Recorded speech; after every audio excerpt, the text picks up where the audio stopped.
ہجرت کا ہے، اور یہ سال ہجری جسے ہم کہتے ہیں آج ہمارے معاشرے کو پتہ نہیں ہے۔ اب کہیں کسی سے پوچھ لیں یہ کون سا سال ہجری ہے تو شاید 100 میں سے 1 یا 2 افراد آپ کو بتا سکتے۔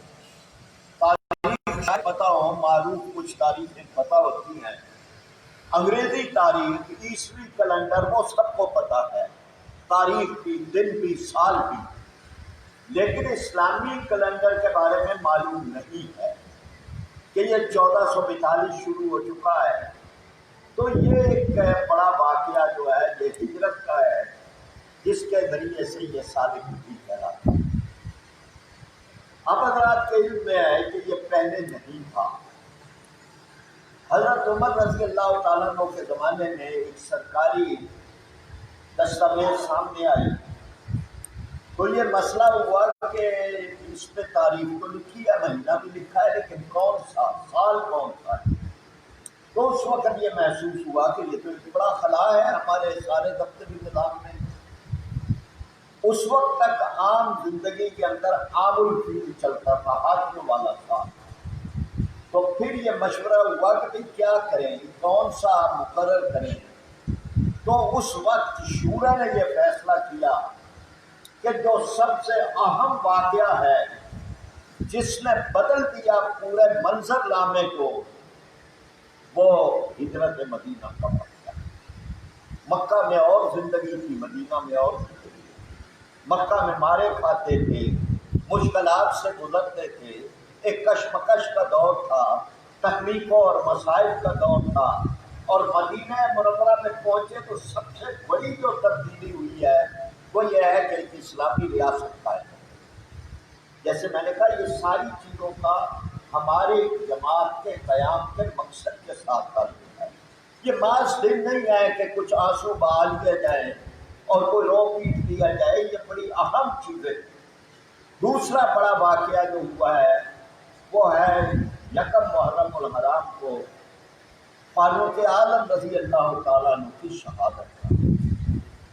ہماری تاریخ کا ایک بڑا ثانیہ، اور فاروق اعظم رضی اللہ تعالیٰ عنہ کا بھی تعلق اسی چیز کے ساتھ ہے کہ وہ جو اسلامی حکومت، اسلامی ریاست قائم ہوئی تھی اور جس کے ابتدائی سال نبی کریم صلی اللہ علیہ وسلم کے بعد حضرت ابوبکر صدیق رضی اللہ تعالیٰ عنہ کے کشمکش میں گزرے تھے، معلمین زکوٰۃ کے ساتھ لڑتے ہوئے، مرتدین سے لڑتے ہوئے، مدعیان نبوت سے لڑتے ہوئے، اور بڑے عزم کے وہ سال تھے۔ تو حضرت فاروق اعظم رضی اللہ تعالیٰ عنہ نے اس اسلامی ریاست کو مضبوط کیا، اس کو وسیع کیا، اس کی سرحدیں بھی بڑھائی ہیں، اس کے ادارے بھی قائم کیے ہیں۔ یعنی یہ ان کے دور خلافت کے اندر 22 لاکھ مربع میل علاقہ جو ہے وہ اسلامی ریاست بنا، اور ادارے سارے مضبوط ہوئے، عدلیہ مضبوط ہوئی، انتظامیہ مضبوط ہوئی، اور مقننہ مضبوط ہوئی، شورائی نظام مضبوط ہوا، اور پھر اسی طرح سے پولیس کا محکمہ، فوج کا محکمہ، مالیات کا، ریونیو کا، یہ سارے انہوں نے قائم کیے، تو ایک اسلامی ریاست مضبوط ہوئی۔ یہ دوسری بات۔ تیسرا پھر واقعہ ہے فاروق امام حسین رضی اللہ تعالیٰ عنہ کی شہادت کا، کہ کوئی اقتدار کی کشمکش نہیں تھی، یہ کوئی کرسی کی جنگ نہیں تھی، یہ وہی اسلامی ریاست، اسلامی حکومت ہے، اس کا ہی معاملہ تھا کہ اس کی وہ بنیادیں جن کے اوپر وہ قائم ہوئی تھی اسلامی ریاست، جس پہ آج قائم ہونی چاہیے، اور جس کے لیے جماعت اسلامی بنی ہے اور جس کے لیے ہم کوشش کر رہے ہیں، تو یہ معاملہ جو ہے اس وقت اس میں بڑا فرق آ گیا۔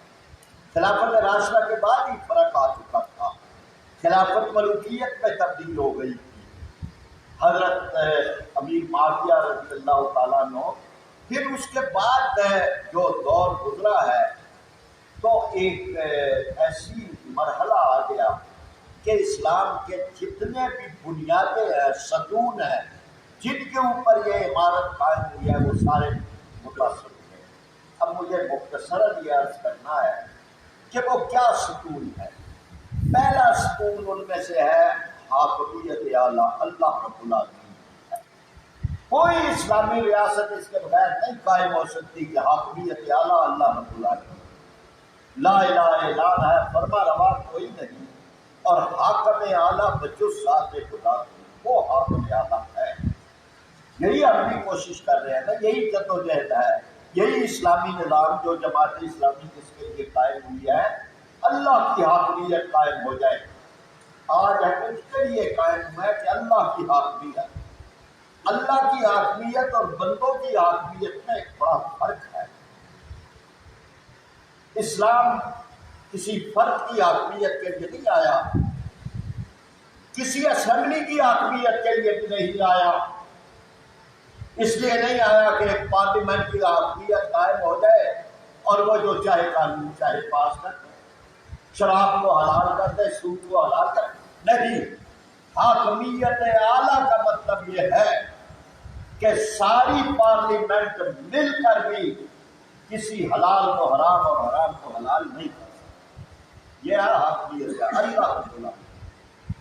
پہلا اصول اس کا یہ ہے۔ ویسٹ میں آپ دیکھتے ہیں قانون پاس ہو رہا ہے، ہومو سیکس کا قانون، مرد کی شادی ہو سکتی ہے، عورت کی شادی ہو سکتی ہے۔ قانونی طور پر وہ یہ کہتے ہیں یہ برائی نہیں ہے، یہ ایک مرضی ہے، ٹھیک ہے، اپنی مرضی سے دو افراد یہ طے کر لیتے ہیں تو ٹھیک ہے، یہ جائز ہے، قانونی ہے، ایک دوسرے کے وارث بن سکتے۔ یہ درندگی اور یہ حیوانیت جو ہے وہاں ہو سکتی ہے، لیکن کسی اسلامی ملک کے اندر، اسلامی ریاست میں ممکن نہیں۔ تو پہلا اصول جو ہے وہ حاکمیت اعلیٰ کا ہے۔ یزید کے بعد میں ختم ہو گیا، اور بعد میں آپ بنو امیہ، بنو عباس، یہ سارے اخبار دیکھ رہے ہیں، وہاں بادشاہوں کی مرضی کا نام قانون بن گیا، ان کی حاکمیت اعلیٰ بن گئی۔ وہ جو چاہتے تھے کسی کا گلا اتارنا ہے تو ایک کے جنبش ابرو سے کسی کے قتل کا حکم دے دیا، کوئی قانون، کوئی عدالت۔ یہ ایک بڑا فرق ہے۔ دوسرا بڑا فرق ہے جو آیا تھا وہ ہے اطاعت رسول۔ اسلامی حکومت کا کوئی قانون جو ہے وہ اس کے بغیر نہیں ہے کہ اللہ کی حاکمیت کے بعد اللہ کے رسول کی حاکمیت۔ قرآن پاک کی یہ ایک معروف آیت ہے اور بڑی مختصر سی ہے، پورا اسلامی سیاست اور اسلامی ریاست اس میں ہے۔ اطیعوا اللہ و اطیعوا الرسول و اولی الامر منکم۔ اللہ کی اطاعت کرو، اللہ کے رسول کی اطاعت کرو۔ دونوں کے ساتھ اطیعوا کا لفظ الگ ہے۔ اللہ کی اطاعت مستقل کی ذات ہے، اللہ کی اطاعت غیر مشروط ہے، کوئی اکبٹ اس کے ساتھ نہیں ہے۔ رسول کی اطاعت بھی اسی طرح ہے، یعنی کوئی فرق یہ نہیں کرتا کہ اللہ کو مانوں اور رسول کو نہ مانوں، یا صرف رسول کا مانوں اور اللہ کو ممکن نہیں ہے۔ اور اولی الامر کے ساتھ پھر الگ سے اطیعوا کا لفظ نہیں ہے۔ اولی الامر منکم کوئی اطیعوا کا لفظ نہیں ہے، اس لیے کہ ان کی اطاعت مشروط ہے اللہ اور رسول کی اطاعت کے ساتھ۔ وہ یہ نہیں ہے کہ جو چاہے وہ کہہ دیں کہ بس ان کو ماننا ہے، آپ آ گئے ہیں، ووٹ دے دیے ہیں، برسر اقتدار آ گئے ہیں، اقتدار پہ قابض ہو گئے ہیں، شاہی خاندان سے تعلق تھا، وہاں سے یہ کوئی اس کی گنجائش نہیں ہے۔ وہاں پر اطیعوا کا لفظ اللہ اور رسول کے ساتھ ہے، اولی الامر کے ساتھ نہیں ہے۔ کرنی ہے ان کی اطاعت، لیکن ان کی اطاعت اللہ اور رسول کی اطاعت کے تابع ہے۔ پھر منکم تم میں سے ہو، عربی جاننے والے جانتے ہیں، علیکم بھی ہو سکتا تھا، جو تم پر بن جائیں حکمران۔ اسلام اس کی کوئی گنجائش نہیں رکھتا کہ مسلط ہو جائے، آمر بن جائے، وہاں منکم تم میں سے ہو۔ اسی سے وہ ہے کہ چننے کا طریقہ یا بیعت کا طریقہ یا وہ ساری چیزیں کہ آزاد مرضی کے ساتھ وہ آئے، وہ طاقت کی بنیاد پر یا قبیلے کی بنیاد پر مسلط نہ ہو۔ تیسرا اصول پھر یہ بھی متاثر ہو گیا، وہاں تو ولی عہد بنا دیا گیا اور کہہ دیا زبردستی بیعت لے گئی۔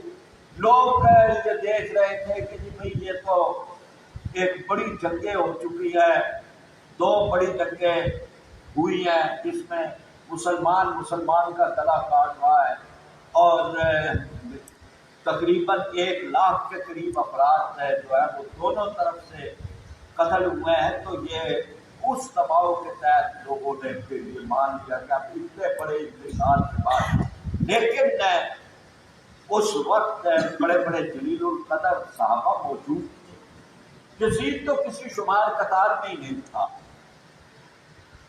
جو ایک اور شرط ہے وہ پہلے میں بیان کر دوں، وہ ہے تقوی۔ حکمرانی کے اصول میں عام ترین یہ ہے ان اکرمکم عند اللہ اتقاکم، جو تقوی میں تم سے بڑا ہے وہ حکمرانی کے اندر بڑا بننے کا اہل ہے۔ حضرت ابوبکر صدیق اتنا تقوی، چڑیوں کے چہچہانے کی آواز آتی ہے، کہتے ہیں کاش ابوبکر پرندہ ہوتا کہ قیامت کے دن پرندوں سے حساب نہیں لیا جائے گا، ابوبکر سے قیامت کے دن حساب۔ جو یہ کہتے ہیں دریائے فرات کے پرلے کنارے پہ ایک بکری کا بچہ بھی بھوک سے مر گیا تو قیامت کے دن عمر سے اس کا حساب لیا جائے گا۔ یہ ان اکرمکم عند اللہ اتقاکم۔ تو یہ ایک چوتھا اصول، تیسرا اصول جو ہے، پہلا حاکمیت اعلیٰ، پھر اطاعت رسول، پھر حکمرانی کا اہل کو جو تقوی میں زیادہ ہو۔ اس وقت حضرت عبداللہ بن عباس بھی موجود تھے، عبداللہ بن عمر بھی موجود تھے، امام حسین بھی موجود تھے، عبداللہ بن زبیر بھی موجود تھے، عبد الرحمن بن ابی بکر بھی موجود تھے، اور یزید تو کسی کھاتے کے اندر ہی نہیں تھا کہ وہ ایک اسلامی ریاست کو حکمران بنے۔ پھر اس کے بعد جو چوتھا اصول ہے وہ شورائیت ہے، امرهم شوری بینہم، آپ کی بھی شورا ہے۔ اسلام ایک شورائی نظام دیتا ہے، وہ اس کو مطلق العنان نہیں بنا دیتا کہ جو چاہے وہ کہہ دے، جو اس کی بات منہ سے نکلے وہ قانون بن جائے۔ شورا یعنی پہلے تو خدا رسول کے قانون کے تابع، پھر اس کے اندر بھی شورا مشورہ کر کے معاملوں کی شورا بینہم، تو یہ بھی ختم ہو گیا، شورائیت کا کوئی تصور ہی نہ رہا۔ پھر اس کے بعد اسلام کا ایک اصول ہے کہ خلیفہ، حکمران، امیر المومنین تنقید اور احتساب سے بالا تر نہیں ہے۔ کوئی بھی خدا و خلق کے سامنے پوچھ سکتا ہے بھئی یہ کتا کہاں سے لیا ہے، یا آپ کہاں سے آپ نے مسئلہ بیان کر دیا کہ جی حق میں جو ہے وہ مقرر کروں گا میں، یہ کیسے، جب خدا نے مقرر نہیں کیا آپ کون ہوتے؟ یہ ایک اسپرٹ تھی معاشرے میں، لیکن وہاں تو ختم ہو گیا۔ 1 سال کے اندر واقعہ جو ہے وہ کربلا کا ہوا، دوسرے سال کے اندر حرہ کا واقعہ مدینہ منورہ کا، تیسرے سال کے اندر مکہ مکرمہ کے اوپر سنباری خانہ کعبہ میں۔ تو یہ ایک تھا کہ کبھی بھی شورائیت کا کوئی تصور ہی نہیں تھا، اور تنقید اور احتساب کا کوئی تصور نہیں تھا، کوئی پوچھ ہی نہیں سکتا۔ تو اسی طرح سے ایک اصول یہ ہے کہ بیت المال خدا اور خلق کی امانت ہے، یعنی کوئی نہیں ہے جس کو چاہو کسی شاعر نے قصیدہ پڑھا اور اس کو اٹھا کے آپ نے جو ہے وہ ہزاروں لاکھوں دے دیے، نہیں، یہ ساری وہ چیزیں تھیں جو متاثر ہوئی تھی، اور امام عالی مقام رضی اللہ تعالیٰ عنہ نے اسی کے خلاف ایک علم بلند کیا تھا، اور یہ تھا کہ چاہے واقعہ تو یہ ہوا تھا کہ کوفہ والوں نے بلایا تھا کہ ہم آپ کی بیعت کرتے ہیں، ایک ریاست قائم ہو جاتی ہے، اور اس بیعت کے لیے بلایا تھا، بعد میں وہ اس سے پھر گئے۔ تو میں ابھی فی الحال واقعات نہیں بیان کر رہا، میں اس پہ آ رہا ہوں کہ پھر اس کے بعد تاریخ کے ہر دور کے اندر یہ بات چلتی رہی کہ وَلْتَكُن مِّنكُمْ أُمَّةٌ يَدْعُونَ إِلَى الْخَيْرِ، کوئی گروہ تو تمہارے درمیان موجود رہے جو نیکی کی طرف بلائے۔ یہ جب واقعات ہوئے ہیں تو حکومت تو پھر ملوکیت اور بادشاہت میں چلی گئی، لیکن علماء نے اور معاشرے نے اسے قبول نہیں کیا۔ پھر وہاں پہ پہلے جماعت صحابہ، پھر جماعت تابعین، پھر جماعت تبع تابعین، پھر ائمہ کرام، پھر علماء کرام، یہ کشمکش لگی ہے اور ہر جگہ حق کی آواز بلند ہوتی ہے۔ یہی وہ چیز ہے جس کے تحت 26 اگست 1941 کو جماعت اسلامی کی بنیاد رکھی گئی، اسی مقصد کے لیے کہ دین کو قائم کیا جائے۔ اب بات صرف ذہنوں میں تازہ کرنے کے لیے، ورنہ آپ سارا کچھ مجھ سے بہتر جانتے ہیں۔ پہلی بات یہ ہے کہ ہم ذہن میں یہ تازہ کر لیں کہ دین ایک ہی ہے، ان الدین عند اللہ الاسلام، دین اللہ کے نزدیک صرف اسلام ہے۔ دوسری بات یہ کہ اسلام ایک مکمل دین ہے۔ الیوم اکملت لکم دینکم واتممت علیکم نعمتی ورضیت لکم الاسلام دینا، یہ دوسرا دین۔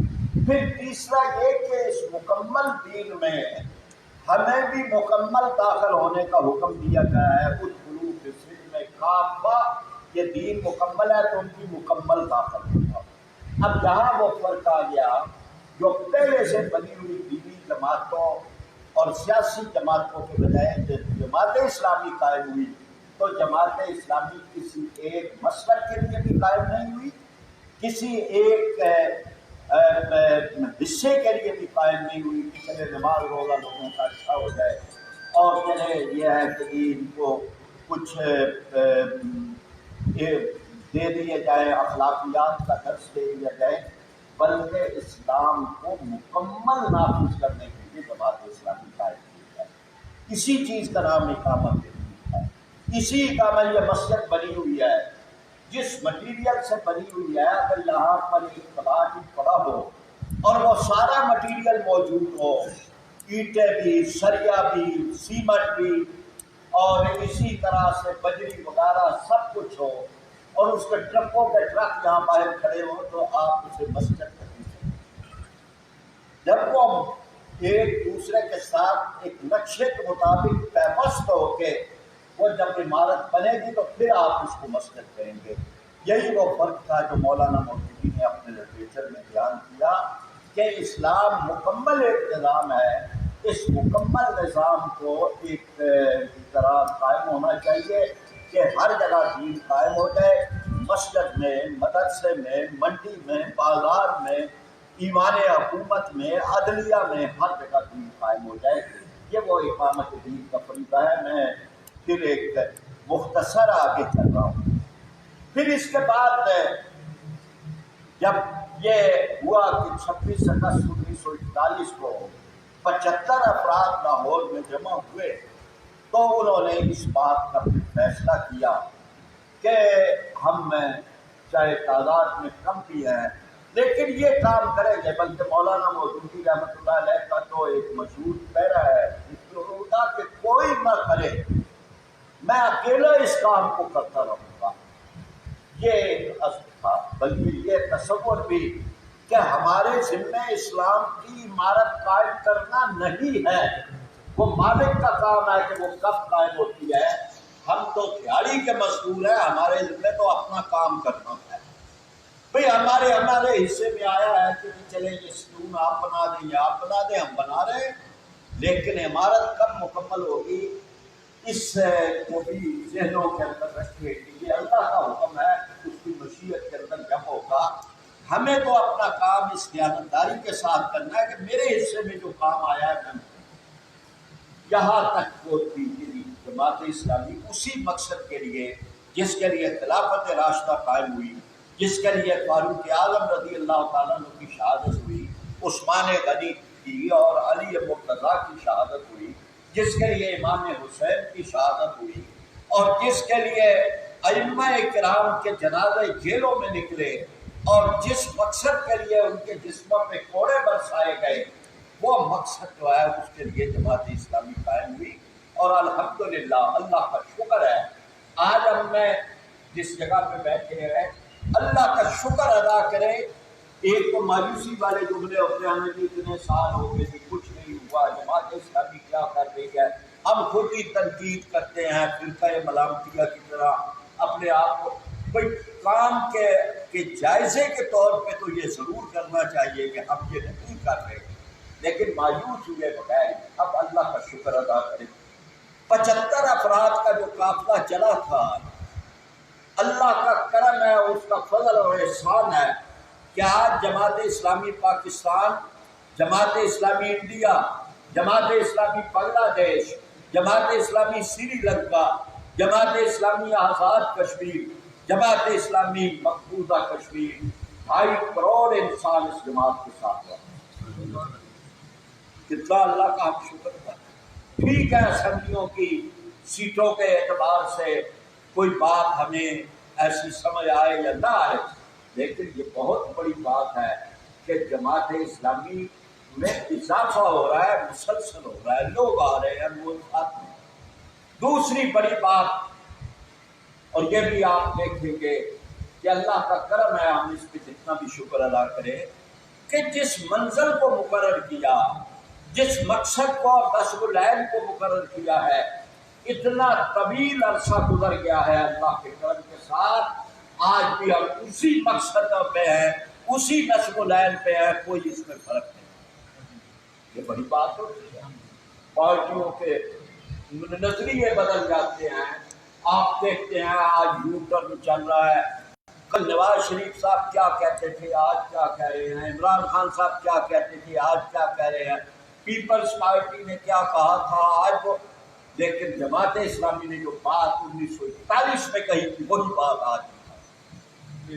اللہ کی دھرتی پہ اللہ کا نظام، اس اقامت دین، یہی کام ہم کر رہے ہیں، یہی کام کے لیے قائم ہوا ہے۔ اپنی کوتاہیوں پہ نظر ڈالیں گے، ہم دیکھیں گے کہ بھئی ہماری رفتار تیز کیوں نہیں ہو رہی، لیکن اس پہ اللہ کا شکر ادا کریں گے کہ ہمارا مقصد اور مشن، اس کے اندر کوئی فرق نہیں۔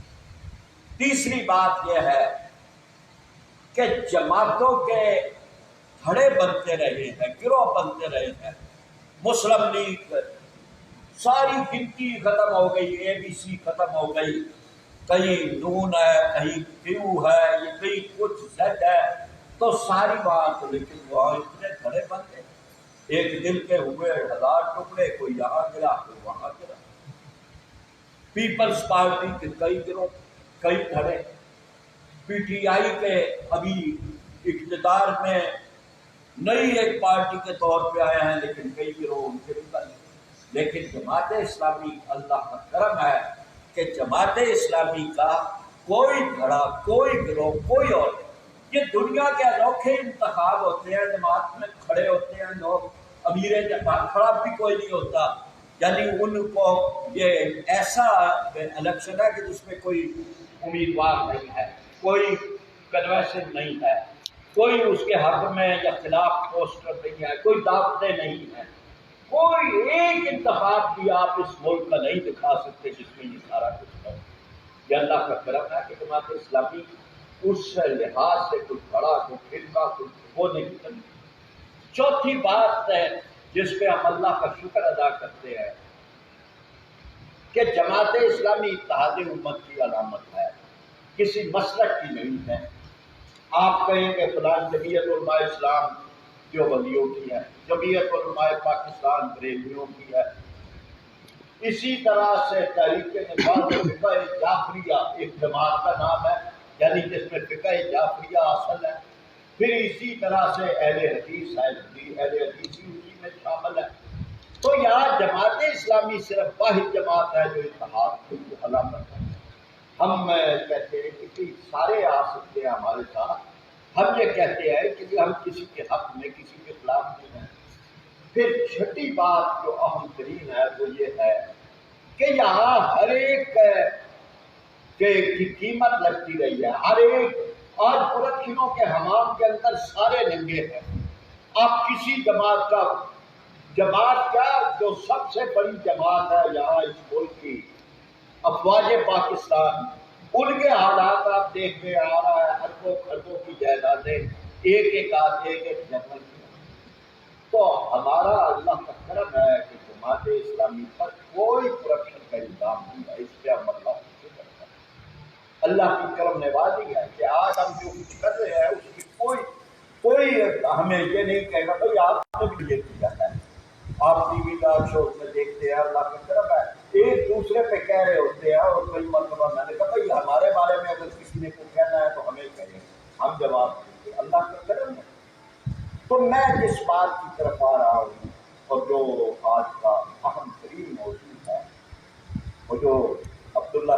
صاحب ایک پنجابی شاعر تھے، اب تو ہمیں پرانے دور کے افراد کی یاد نہیں ہے، تو انہوں ان کی ایک نظم کی پولے پولے پیری اسلام کی ہونا، یعنی یہ جو ہم آہستہ آہستہ قدم اٹھا رہے ہیں اور ہم سمجھتے ہیں کہ بس ٹھیک ہے، جو کر دے اس کا بھی بھلا، جو نہ کرے اس کا بھی بھلا، یہ تو کوئی انقلابی طرز نہیں ہے۔ ہم انقلابی جماعت ہے، انقلابی سمجھ کے آئے ہیں۔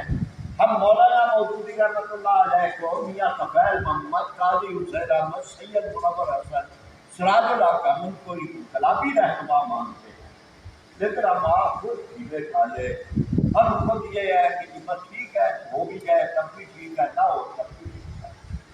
بھئی یہ کس طرح ممکن ہے؟ اب ذرا جائزے تو ہم لے، ہم کہاں کھڑے ہیں؟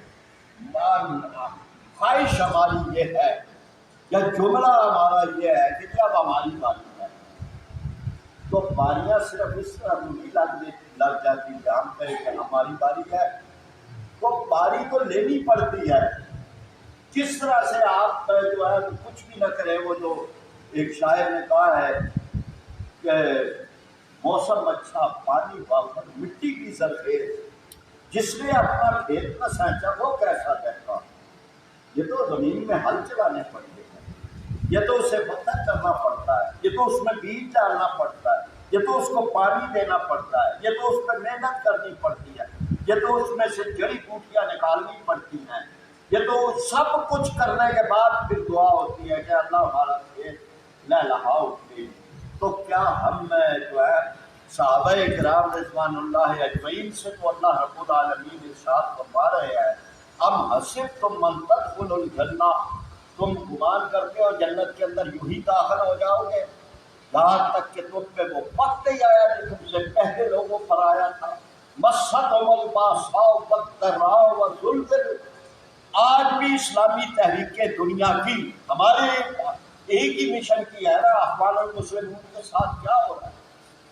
کشمیر کی اسلامی تحریک کن مراحل سے گزر رہی ہے؟ فلسطین میں کیا ہو رہا ہے؟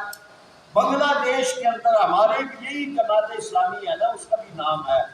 کیا ہم اللہ کا شکر نہیں کرتے کہ ہمارے اوپر یہ آزمائشیں نہیں؟ اور شکر کرنے کا پھر طریقہ یہ ہے کہ ہم یہ طے کر لیں، ایک عزم کے ساتھ اٹھے کہ یہ صورتحال کو ہم نے بدلنا ہے۔ اب صورتحال کو بدلنے کے لیے ایک تو منصوبہ عمل ہے، وہ مرکز نے دیا ہے، جو صوبے کا ہے، جو ضلع کا ہے، وہ ایک منصوبہ عمل ہے۔ ایک میرا اپنا بھی تو کوئی منصوبہ عمل ہے کہ نہیں ہے؟ میں جو رکن جماعت ہوں، کیا میں نے بھی کوئی منصوبہ بنایا ہوا ہے؟ وہ ٹھیک ہے، وہ سارے منصوبے ہیں، لیکن وہ سارے منصوبے کاغذوں میں ہی لگیں گے اگر میرا اپنا کوئی منصوبہ نہیں ہے۔ اگر تو میں سمجھ رہا ہوں کہ میں بھی دائی ہوں، میں سمجھ رہا ہوں کہ میں ایک انقلابی آدمی ہوں، میں سمجھ رہا ہوں کہ میں رکن جماعت ہوں، میں سمجھ رہا ہوں کہ میری وجہ سے یہ گاڑی لیٹ ہو رہی ہے، میں سمجھ رہا ہوں کہ میری غفلتوں کی وجہ سے جو کچھ بھی نہیں ہم کر رہے ہیں یا کر سکے وہ میری وجہ سے ہے، تو پھر تو ہر ایک کا اپنا منصوبہ عمل ہونا چاہیے۔ بھئی اس سال میں نے کیا کرنا ہے؟ اب اس سال کے اندر اگر کوئی میرا اپنا منصوبہ نہیں ہے، مثلا یہ کہ میں اپنا بتا سکتا ہوں کہ میں نے اپنی تربیت کے لیے، قرآن و سنت کے ساتھ اپنی وابستگی کے لیے، اپنی عاقبت کے لیے، اپنی آخرت کے لیے میں نے یہ اور یہ اقدام کرنے ہیں، 5-10 اقدام آپ لکھ سکتے ہیں کہ اس سال کے اندر میں نے قرآن پاک کی اتنی صورتیں کر دی ہیں، تفہیم القرآن میں نے پورا کا پورا ایک سال کے اندر مکمل کرنا ہے۔ اب یہ کہ یہ ہمارا کام ہے۔ پھر اس کے بعد دوسرا کام ہمارا پھر یہ ہے کہ میں نے اس دعوت کو پھیلانا ہے۔ میں جہاں رہ رہا ہوں، جس علاقے کے اندر رہ رہا ہوں، یہ کھلا بٹ ہے، اس پورے کے اندر کتنے سیکٹر، کتنے بلاک ہیں، اور یہاں پہ اگر میں ایک آدمی ہوں یا 5 آدمی ہم جماعت کے ہیں، ہم نے پورے اس کو بدلنا ہے۔ یہ کیوں نہیں ہے بدل رہا؟ کیسے نہیں بدلتا؟ ہمارے پاس کھڑا مال ہے، چھوٹا مال تو نہیں ہے۔ لوگ اپنے جعلی مال بیچ رہے ہیں، ہم اپنا کھڑا مال بھی نہیں بیچ سکتے۔ تو تو جماعت اسلامی کی کوئی دعوت میں مشکل تو اب نہیں ہے، پہلے تھی۔ ایک زمانہ تھا کفر کے فتوے لگتے تھے، ایک زمانہ تھا جب لوگوں کو کہہ دیا جاتا تھا کہ کسی دیہات کے اندر کہ جماعت اسلامی والوں کو کوئی روٹیاں بھی پکا کے نہیں دے گی کوئی عورت ہے، اور اس طرح سے عمل ہوتا تھا۔ ہم نے وہ ہمارے بزرگوں کا دور تھا، لیکن اپنے بچپن میں وہ دور دیکھے ہیں، پتھر مار مار کے علاقوں سے نکالا جاتا تھا۔ آج تو کچھ بھی نہیں ہے، آج تو لوگ آپ کو یہ ضرور کہیں گے کہ بہت لیٹ آئے ہو جماعت اسلامی والوں، یار تم کیا نہیں کرتے، یہ تو ہمیں کچھ کہنے والا ہوگا، یہ تو نہیں کہنے والا ہوگا، بھائی آئے کیوں؟ یہ اتنی اچھی بات اگر ہے تو پھر ہم کیا کر رہے ہیں؟ پھر میری وجہ سے ہی کوئی لیٹ ہو رہی ہے یہ گاڑی۔ تو میں یہ بات آج اس میں یہ کہوں گا کہ یہ واقعات تو کربلا کے یعنی کوئی چھوٹی سی بات نہیں ہے کہ وہاں پہ کربلا کے اندر 72 افراد جن میں علی اصغر بھی تھے، علی اکبر بھی تھے، اور بھی تھے، محمد بھی تھے، جوان بھی تھے، بوڑھے بھی تھے، ان کے اوپر ایک قیامت گزر گئی۔ کوئی نبی کریم صلی اللہ علیہ وسلم کے خان وعدہ کے لوگ، نواسہ رسول جگر گوش ہے بطول۔ تو یہ جو ایک چیز ہے، ایک معاشرے کے اندر بے حسی ہے، ایک ہمارے اندر بے حسی ہے۔ جب جا رہے تھے امام حسین نے تو راستے کے اندر وہاں سے کوفہ سے ایک شاعر آیا تھا، آ رہا تھا، اہل بیت کا، وہ محبان اہل بیت میں سے تھا، فرزدق نام تھا، اس دور کا بہت بڑا شاعر تھا۔ تو امام حسین نے دیکھا، کہا کہ فرزدق کیسا چھوڑ کے آئے ہو اپنے پیچھے کوفہ؟ کہا کوفہ اس حالت میں چھوڑ آیا ہوں کہ کوفہ والوں کے دل حسین کے ساتھ ہیں، ان کی تلواریں یزید کے ساتھ۔ یہ ہمارے معاشرے کا المیہ ہے۔ ہمارے آج یہاں بھی لوگ ہیں، جب جماعت اسلامی والے تو بڑے اچھے ہیں، یہ آپ بڑے ووٹ ہمیں نہیں دیں گے، کہیں گے کہ جی آپ نے جتنا کام کیا ہے کرونا میں کسی نے نہیں کیا، یہ سب کچھ کریں گے۔ تو اس بے حسی کو توڑنا ہے، اس بے حسی کو توڑنے کے لیے پہلے اپنی بے حسی کو توڑنا۔ اگر میں بھی اسی طرح ٹھیک ہے ٹھنڈے ٹھنڈے اور پولے پولے، تو یہ تو نہیں بنے گی۔ مجھے بھی کوئی اپنی انقلابی خیال کرنا ہے۔ ابھی اقبال صاحب کہہ رہے تھے کہ جوان نہیں نظر آ رہی، یعنی یہ واقعی ایک بڑی بات ہے۔ بات پہ فکر ہونی چاہیے، ہمارے بزرگ کا تشریف فرما ہے کہ بھئی یہ کون آگے لے کے چلے گا۔ پہلے ہم بھی آئے تھے تو جماعت اسلامی میں جوان تھے، آج ہم کیا دے کے جا رہے ہیں؟ ہمارے بزرگوں نے تو ہمیں آگے بڑھایا اور آگے لے کے آئے، ہم جماعت اسلامی کو کیا دے کے جا رہے ہیں؟ تو میں یہ بات کو عرض کروں گا۔ ایک اعلیٰ شورش کشمیری کی ایک کسی واقعے کے اوپر ایک نظم تھی، اس بے حسی پہ، جو بے حسی معاشرے میں بھی ہے، ووٹر میں بھی ہے اور ہمارے اندر بھی ہے۔ تو لگا سوچتا ہوں کہ اسی قوم کے وارث ہم ہیں جس نے اولاد پیغمبر کا تماشا دیکھا، جس نے سادات کے خیموں کی تنابیں توڑی، جس نے لخت دل حیدر کو تڑپتا دیکھا اور ان میں کلثوم کے چہرے پہ تماچے مارے، اور شام میں زینب صغریٰ کا تماشا دیکھا۔ اور اے میری قوم، تیرے حسن کمالات کی ہے، تو نے جو کچھ بھی دکھایا وہی نقشہ۔ آج ہم اس حالت کے اندر ہیں۔